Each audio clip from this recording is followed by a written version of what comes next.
Okay, my name is Charles Crossley. I'm a visual artist. Uh, my experiences in my life started back when I was born in 1938. From that time on, I sort of uh, lived in a very unique rural area of southwest Mississippi. And there on a farm that my grandfather had purchased during his time and had passed on, and it was left as the old family estate.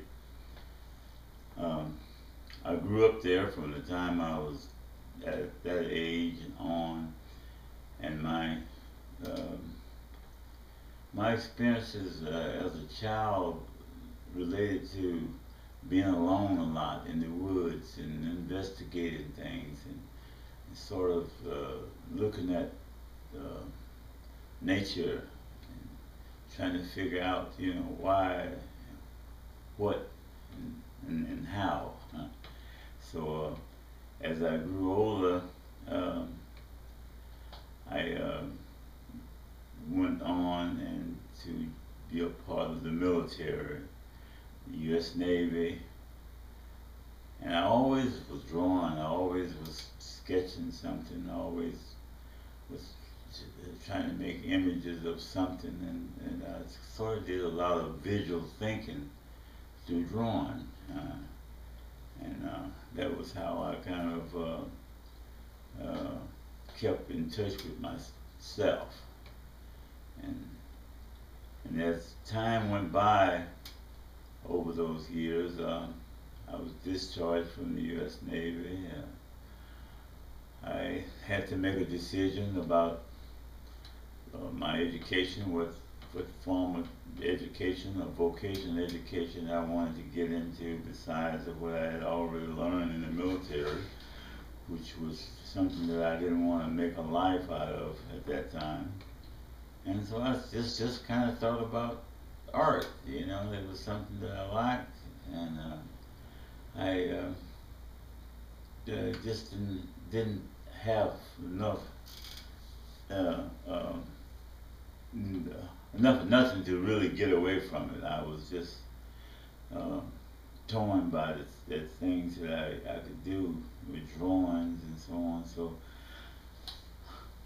I stopped and I started to looking around for art schools and I was already painting something, but not had any formal training and background into what I was doing, not even knowing what colors that would do whatever, but I did what I felt that I was doing, and it was correctly done.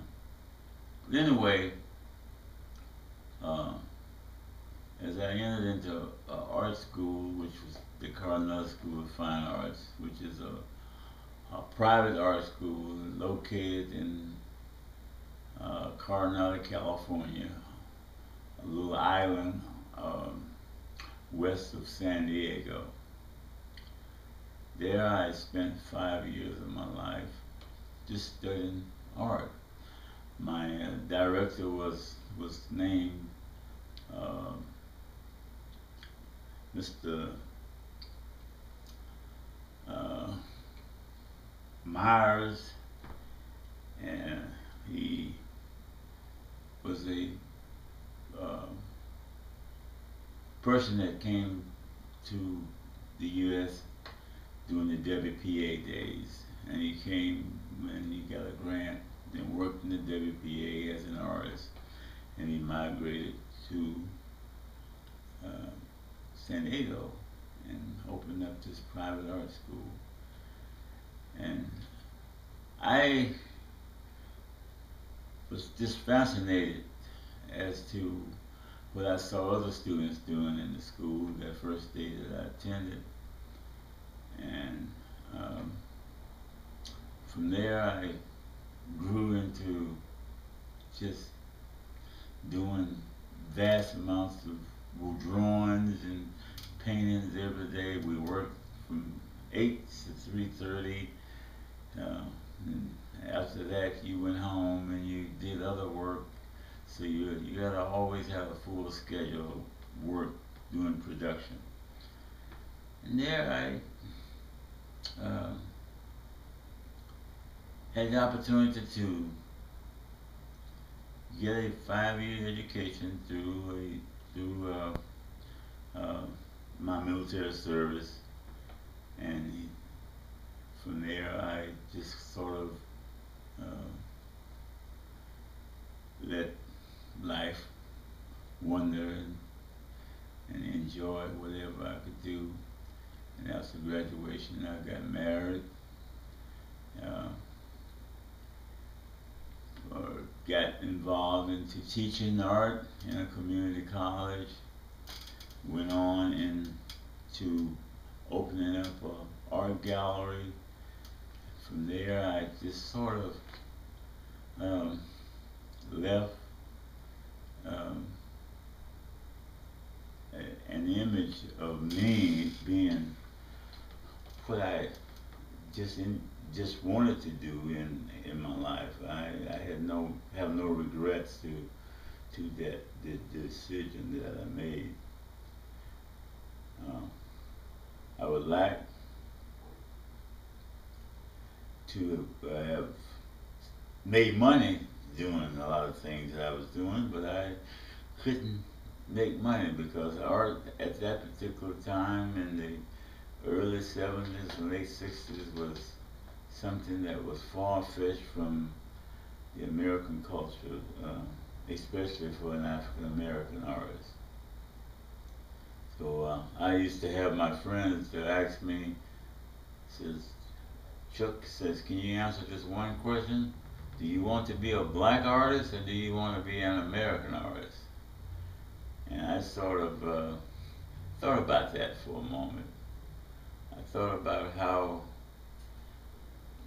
what that statement was really saying to me, and through that process, it sort of helped me to look at things differently and to take on different tasks and different ways of marketing myself to be a successful artist.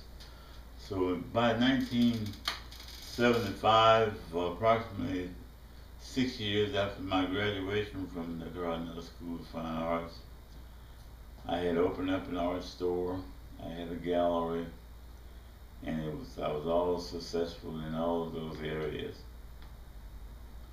I became a community college teacher at a community college. I served on many art committees.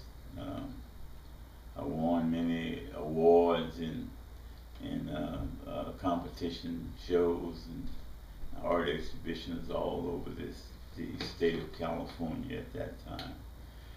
And it sort of inspired me as a young African American artist to really see that I had control over my destiny.